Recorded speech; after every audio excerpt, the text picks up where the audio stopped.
Assalamualaikum warahmatullahi wabarakatuh. Yang kami hormati Ibu Afi selaku dosen pengampu mata kuliah Akuntansi Keuangan Lanjutan 1 kelas E dan juga teman-temannya berbahagia. Di sini kami dari kelompok 2 akan mempresentasikan materi kuis.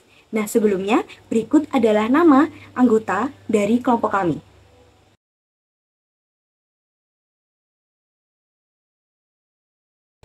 Baik, di sini perkenalkan nama saya Lintang Arda Susanti dengan NPM Akhiran 232. Di sini saya akan membahas mengenai paper yang diangkat sebagai kuis. Nah, di paper ini menyelidiki peran kemampuan manajerial pihak pengakuisisi dalam merger dan akuisisi di Indonesia. Lalu menganalisis dampak kemampuan manajerial terhadap kinerja jangka pendek dan juga jangka panjang perusahaan pengakuisisi setelah merger dan akuisisi. Lalu menilai hubungan antara kemampuan manajerial dan dua metrik kinerja. Dua metrik kinerja tersebut adalah rasio pasar terhadap buku atau MTBR, lalu sebagai indikator kinerja operasional dan juga return of normal buy and hold atau BHAR sebagai indikator kinerja return saham. Nah, selanjutnya paper ini menyoroti pentingnya kemampuan manajerial dalam menentukan keberhasilan merger dan akuisisi dan dampak selanjutnya terhadap MTBR. Lalu ada memberikan wawasan bagi investor dan calon investor dalam mempertimbangkan kemampuan manajerial ketika mengambil keputusan investasi pada perusahaan pasca merger dan akuisisi. Nah, yang terakhir, paper ini juga menyarankan implikasi kebijakan bagi lembaga pemerintah yang bertanggung jawab menjaga persaingan usaha yang sehat, seperti memberikan lebih banyak informasi tentang akuisisi dan akuisisi profil dan laporan keuangan perusahaan. Di dalam paper ini ada 6 permasalahan yang diangkat. Yang pertama, ada kurangnya pemahaman mengenai peran kemampuan manajerial terhadap keberhasilan merger dan akuisisi di Indonesia. Nah, yang kedua, ada kebutuhan untuk menilai dampak kemampuan manajerial terhadap kinerja jangka pendek dan jangka panjang perusahaan yang mengakuisisi setelah merger dan akuisisi. Yang ketiga, ada pentingnya mengidentifikasi hubungan antara kemampuan manajerial dan metrik. Seperti yang saya jelaskan tadi, ada MTBR dan juga BHAR untuk mengetahui efektivitas dari merger dan akuisisi itu sendiri. Lalu yang keempat, ada terbatasnya pertimbangan terhadap kondisi ekonomi dan perbedaan budaya antara perusahaan yang mengakuisisi dan yang diakuisisi, yang dapat mempengaruhi kinerja pasca merger dan akuisisi. Lalu yang kelima, itu ada potensi implikasi bagi investor dan calon investor dalam mempertimbangkan kemampuan manajerial ketika mengambil keputusan investasi pada perusahaan pasca merger dan akuisisi. Dan yang keenam atau yang terakhir, ada perlunya penelitian lebih lanjut untuk mengatasi keterbatasan, seperti mempertimbangkan kondisi ekonomi dan perbedaan budaya, untuk memberikan pemahaman yang lebih komprehensif mengenai dampak kemampuan manajerial terhadap kinerja merger dan akuisisi. Selanjutnya akan dijelaskan oleh rekan saya. Perkenalkan, nama saya Meli Vendita dengan NPM 113. Saya akan melanjutkan presentasi materi dari rekan saya sebelumnya. Selanjutnya yaitu pengaruh kemampuan manajerial terhadap kinerja jangka pendek pasca merger dan akuisisi di Indonesia. Nah, dalam penelitian ini disebutkan bagaimana kemampuan manajerial mempengaruhi kinerja jangka pendek perusahaan setelah merger dan akuisisi di Indonesia. Dengan menggunakan data dari 153 kasus merger dan akuisisi antara tahun 2010 hingga tahun 2017, ditemukannya bahwa kemampuan manajerial pihak pengakuisisi berdampak positif pada kinerja operasional dalam jangka pendek pasca merger dan akuisisi. Nah, hasil ini juga menunjukkan bahwa meningkatnya kemampuan manajerial pihak pengakuisisi menyebabkan peningkatan kinerja operasional dalam 1 hingga 3 tahun setelah merger dan akuisisi. Hal ini konsisten dengan penilaian investor yang lebih baik terhadap kinerja operasional perusahaan dengan nilai market to book rasional yang tinggi. Temuan ini memperkuat pentingnya kemampuan manajerial dalam menggunakan sumber daya secara efisien untuk menciptakan pendapatan yang optimal pasca merger dan akuisisi. Perkenalkan, nama saya Karik Desinta Marani Suryana, NPM Akhiran 310. Di sini saya akan melanjutkan pemaparan materi yang telah dilakukan oleh rekan saya. Selanjutnya yaitu mengenai hasil uji T menunjukkan bahwa merger dan akuisisi, pertumbuhan penjualan, rasio buku pasar, leverage, saham, dan kerugian pajak, ukuran perusahaan dan akuisisi horizontal tidak mempengaruhi operasi 1, 2, dan 3 tahun setelah merger dan akuisisi. tinjauan literatur, dan hipotesis. Merger dan akuisisi memiliki dampak yang signifikan pada persaingan antar pelaku usaha di pasar yang terkait, serta berpengaruh terhadap konsumen dan masyarakat secara keseluruhan. Dampak ini juga dapat menyebabkan gangguan pada persaingan usaha melalui praktik monopoli maupun persaingan yang tidak sehat. Oleh karena itu, di Indonesia, KPPU ini bertanggung jawab untuk mengendalikan merger, konsolidasi, dan atau pengambil alihan untuk mengurangi tingkat persaingan yang tidak sehat yang dapat merugikan seluruh masyarakat. Regulasi merger dan akuisisi di Indonesia diatur pada Peraturan Pemerintah Republik Indonesia Nomor 57 Tahun 2010 yang menjelaskan merger sebagai penggabungan satu atau lebih badan usaha dengan badan usaha lainnya. Menurut PSAK nomor 22, merger adalah penggabungan dua atau lebih bisnis yang berbeda menjadi satu kesatuan ekonomi. Saat dua bisnis bergabung, satu perusahaan pun juga mengambil kendali atas aset dan operasi perusahaan lainnya. Begitupun sebaliknya, akuisisi terjadi ketika perusahaan memperoleh kendali signifikan atas operasi dan aset perusahaan yang diakuisisi. Sehingga motivasi di balik merger dan akuisisi ini dapat berbagai macam jenis, termasuk untuk meningkatkan efisiensi, memperluas sinergi operasional maupun memperluas pangsa pasar. Penelitian ini dilakukan untuk mengevaluasi apakah kemampuan manajerial berhubungan dengan kinerja perusahaan, karena merger maupun akuisisi merupakan keputusan yang sangat strategis dari manajemen perusahaan tersebut. Selanjutnya, return saham adalah hasil dari perubahan nilai harga saham dari satu periode ke periode berikutnya. Semakin besar perbedaan harga saham, maka semakin besar pula laba yang diperoleh dari investasi tersebut. Selain sebagai sumber pendapatan, return saham juga memiliki potensi untuk memotivasi investor dan memberikan gambaran tentang imbalan yang diberikan kepada investor yang bersedia mengambil risiko. Komponen utama dari return saham terdiri dari keuntungan dan hasil.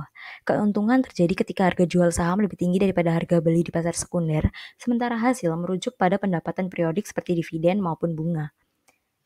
Sedangkan rasio market to book atau MTBR dapat digunakan untuk menilai-nilai buku yang mempengaruhi pembayaran dividen dan mencerminkan peluang investasi perusahaan yang meningkat seiring dengan peningkatan MTBR tersebut.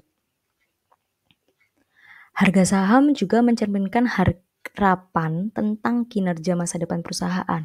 Merger dan akuisisi diharapkan dapat meningkatkan kinerja operasional perusahaan dalam jangka panjang yang dapat diukur menggunakan analisis rasio keuangan seperti MTBR.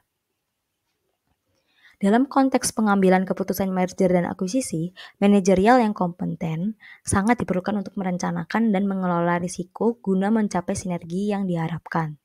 Penelitian menunjukkan bahwa merger dan akuisisi memiliki dampak yang positif pada kinerja operasional jangka panjang perusahaan.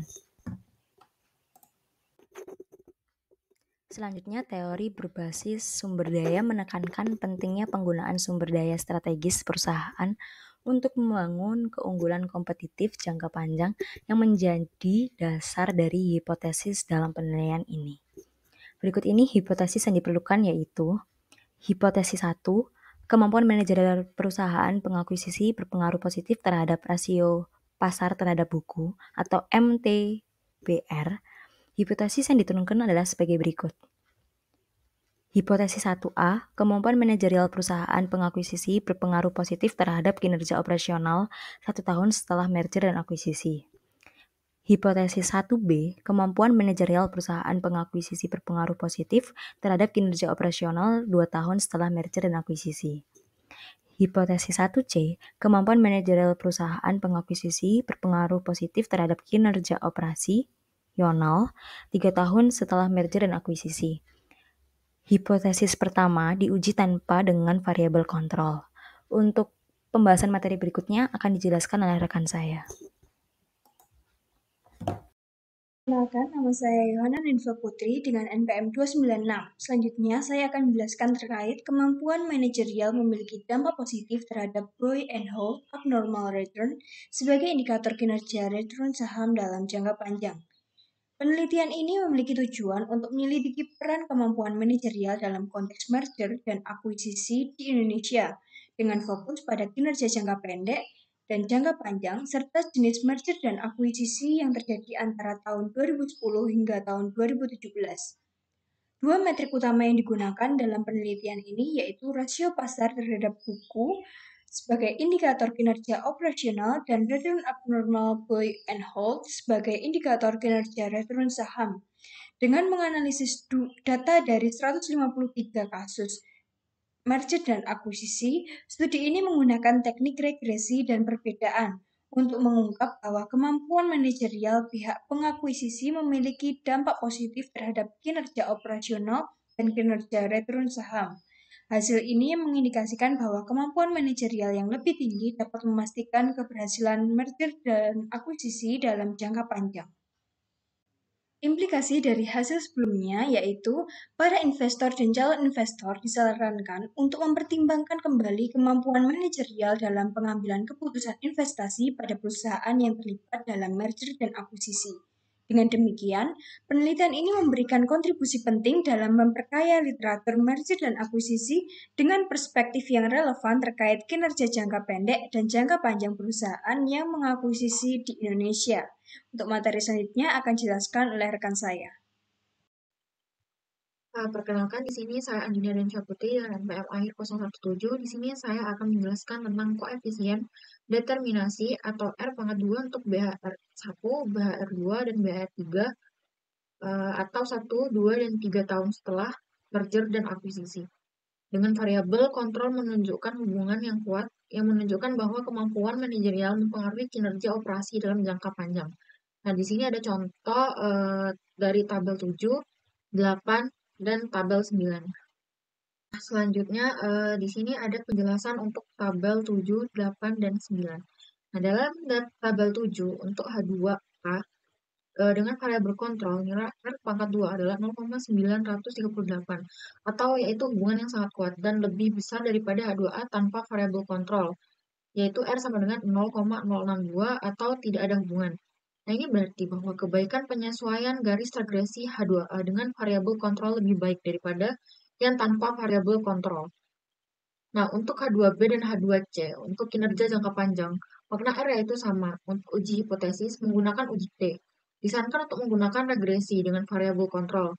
Nah, tabel 7 di sini menunjukkan bahwa hasil koefisien determinasi dalam regresi tanpa variabel kontrol untuk BHR1 yaitu 1 tahun, BHR2 yaitu 2 tahun, dan BHR3 yaitu 3 tahun adalah 0,062, 0,056, dan 0,050 masing-masing. Nah, ini berarti bahwa hanya 6,2%, 5,6%, dan 5% dari kemampuan manajerial mempengaruhi kinerja operasional. Dengan sisanya yaitu 93,8%, 94,4%, dan 95% dipengaruhi oleh faktor lain. Nah, hubungan antara kemampuan manajerial dan kinerja operasional BHR dengan variabel kontrol kuat untuk 1, 2, dan 3 tahun setelah MA, koefisien determinasi dengan variabel kontrol menunjukkan hubungan yang kuat dengan R untuk BHR1, BHR2, dan BHR3 yang masing-masing adalah 0,938, 0,957, dan 0,971. Nah, sedangkan tabel 8 di sini menunjukkan bahwa nilai signifikan dari regresi tanpa variabel kontrol adalah 0,391, 0,415, dan 0,444 atau lebih tinggi dari 0,05. Nah, nilai ini membuktikan bahwa tidak memiliki pengaruh terhadap kinerja saham BHR perusahaan untuk 1, 2, dan 3 tahun setelah merger dan akuisisi.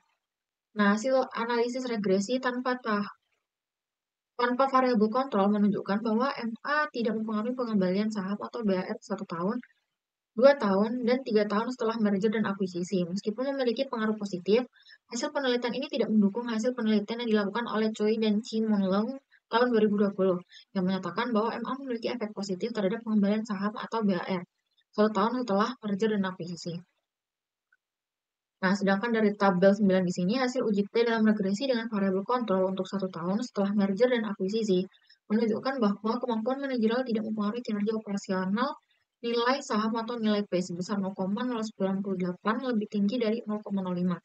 Sebaliknya, kemampuan manajerial secara signifikan mempengaruhi kinerja saham BHR untuk 2 dan 3 tahun setelah merger dan akuisisi atau nilai P sebesar 0,049 dan 0,020 lebih rendah dari 0,05. Nah, Dari yang sudah saya jelaskan dari tabel 7, 8, 9 dapat diringkas sebagai berikut.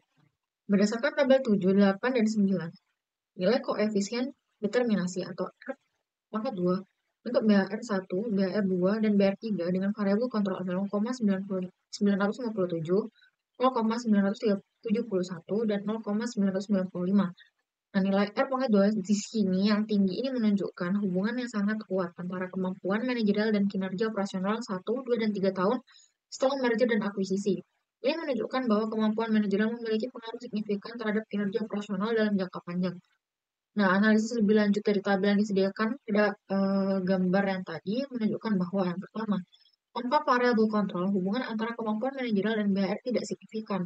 Dengan nilai R pangkat 2 hanya 0,062 sebelum menambahkan variabel kontrol, model regresi menunjukkan hubungan yang tidak signifikan antara BHR dan kemampuan manajerial. Ini dapat diinterpretasikan bahwa kemampuan manajerial saja tidak cukup untuk menjelaskan perubahan dalam kinerja operasi perusahaan.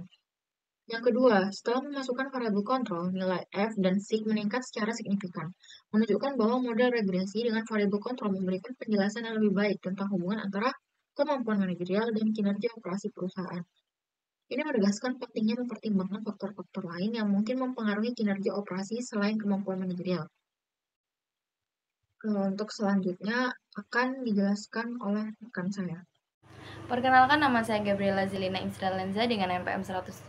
Di sini saya akan mempresentasikan analisis regresi tanpa variabel kontrol yang menunjukkan bahwa merger dan akuisisi tidak secara signifikan mempengaruhi return saham BHIR buy and hold abnormal return pada tahun ke-1, 2, dan 3 setelah masa merger dan akuisisi.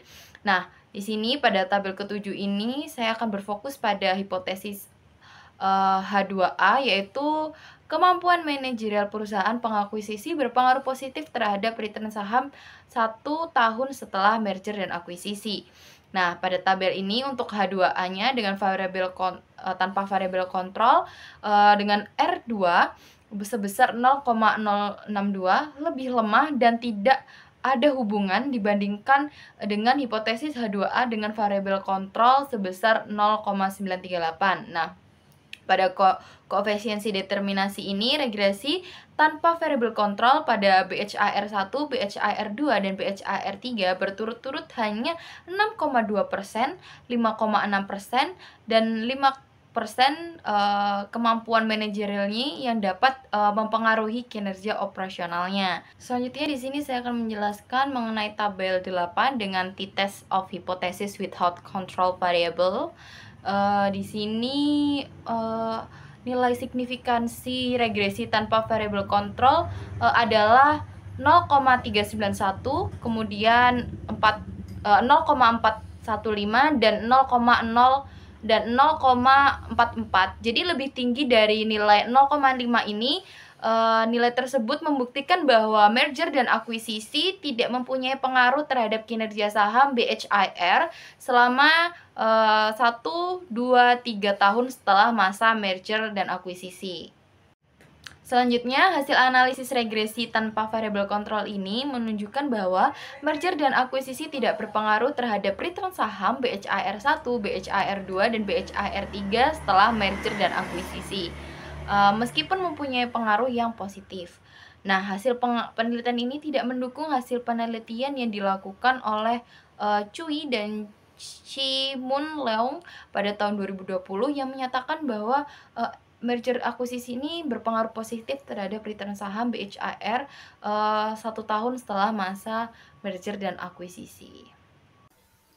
Baik, di sini saya Adelia Putri Nur Silviana, NPM 02 akan melanjutkan materi terkait dengan mengapa sih kemampuan manajerial penting dalam merger dan juga akuisisi. Nah, jadi di dalam merger dan akuisisi, seorang manajerial itu sangat penting karena hal ini menentukan apakah rencana merger dan akuisisi ini akan berhasil atau gagal. Kemudian, manajer dengan kemampuan yang lebih tinggi biasanya akan memanfaatkan sumber daya perusahaan dengan lebih baik dengan cara meningkatkan daya saing dan juga memperkuat keuntungan jangka panjangnya. Nah, hasil dari merger dan akuisisi secara signifikan memang dipengaruhi oleh kapasitas manajer dalam pengambilan keputusan yang strategis. Dalam merger dan akuisisi, kinerja operasi perusahaan pembeli atau MTBR dipengaruhi secara positif oleh keterampilan manajerial pengakuisisi, yang mana kinerja jangka pendek dan jangka panjang yang ditingkatkan oleh manajer yang kompeten yang menciptakan strategi yang memaksimalkan pemanfaatan sumber daya perusahaan. Nah, setelah merger dan akuisisi, investor dan calon investor harus mempertimbangkan kompetensi manajerial perusahaan pengakuisisi ketika memutuskan investasi yang akan dilakukan. Dalam merger dan akuisisi, kemampuan manajemen memainkan peran penting dalam menjaga mempertahankan keberlanjutan dan profitabilitas jangka panjang bisnis setelah merger dan akuisisi sangat bergantung kepada kemampuan manajerial. Untuk materi selanjutnya akan dijelaskan oleh rekan saya. Baik, perkenalkan, nama saya Nabila Syakira, NPM akhir 163. Nah, selanjutnya di sini saya akan menjelaskan kesimpulan. Berdasarkan hasil penelitian tersebut, jika perusahaan yang mengakuisisi itu mampu memanfaatkan sinergi dengan maksimal dan mengurangi biaya-biaya yang terkait dengan kegiatan merger dan acquisition sebanyak mungkin, terutama dalam keputusan strategis yang dibuat oleh manajemen perusahaan yang melakukan akuisisi tersebut, maka peluang keberhasilan tersebut tuh akan lebih tinggi. Studi ini tuh membuktikan bahwa kemampuan manajerial mempengaruhi MTBR dan BHAR secara berbeda. Dalam penelitian ini tuh digunakan rasio pasar terhadap nilai buku kinerja operasional dan abnormal sebagai indikator kinerja perusahaan yang melakukan akuisisi tersebut. Hal studi itu menunjukkan bahwa kemampuan manajerial itu mempengaruhi kinerja operasional dan return saham perusahaan yang melakukan akuisisi dengan cara yang berbeda. Kemampuan manajerial itu memberikan pengaruh yang signifikan terhadap kinerja operasional perusahaan, terutama dalam jangka waktu pendek dan juga panjang, tanpa mempertimbangkan faktor-faktor kontrol seperti ukuran perusahaan, terus kerugian pajak, transaksi saham, pertumbuhan penjualan, dan jenis M&A. Namun tidak ada bukti yang menunjukkan bahwa kinerja return saham tersebut itu dipengaruhi oleh kemampuan manajerial dalam jangka pendek setelah M&A. Pengaruh kemampuan manajerial terhadap return tersebut itu hanya terlihat dalam jangka waktu 2-3 tahun. Dan itu juga hanya terjadi ketika faktor-faktor kontrol seperti ukuran perusahaan, kerugian pajak itu telah diperhitungkan. Setelah itu, dalam kondisi krisis tersebut, menjadi salah satu metode yang M&A ini menjadi salah satu metode yang dapat digunakan oleh perusahaan untuk berubah dan beradaptasi lebih cepat dibandingkan dengan pertumbuhan internal. Oleh karena itu, M&A sendiri itu memiliki peran yang lebih penting dalam transaksi bisnis di lingkungan yang terus berubah dengan cepat. Penelitian ini juga menemukan bahwa tidak ada perbedaan kinerja antara M&A tipe horizontal dan juga diversifikasi, baik kinerja operasional maupun return saham perusahaan yang melakukan M&A tipe horizontal dan diversifikasi menunjukkan hal yang sama aja, baik dalam jangka pendek maupun jangka panjang. Hal ini tuh menunjukkan bahwa keputusan untuk melakukan M&A itu tidak dipengaruhi oleh jenis M&A yang dipilih, karena keduanya itu memberikan hasil yang sama dalam studi ini. Perkenalkan, di sini saya Loisa Mika Nainggolan, NPM akhiran 172, akan mempresentasikan mengenai implikasi kebijakan.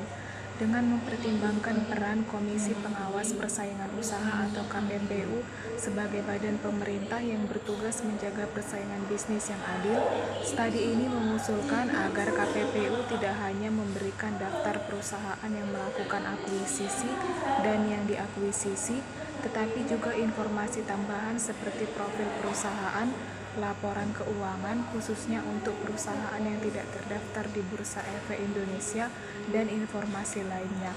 Hasil penelitian dalam jurnal ini dapat menjadi berharga bagi para pengambil keputusan pemerintah yang merupakan bagian dari KPPU yang perlu mendukung proses pengambilan keputusan mereka berdasarkan laporan keuangan. Mereka harus mencari kemampuan manajerial untuk membuat keputusan strategis dalam melakukan tindakan merger dan akuisisi. Sekian presentasi dari kelompok kami. Apabila ada salah kata maupun perbuatan, kami mohon maaf. Wassalamualaikum warahmatullahi wabarakatuh.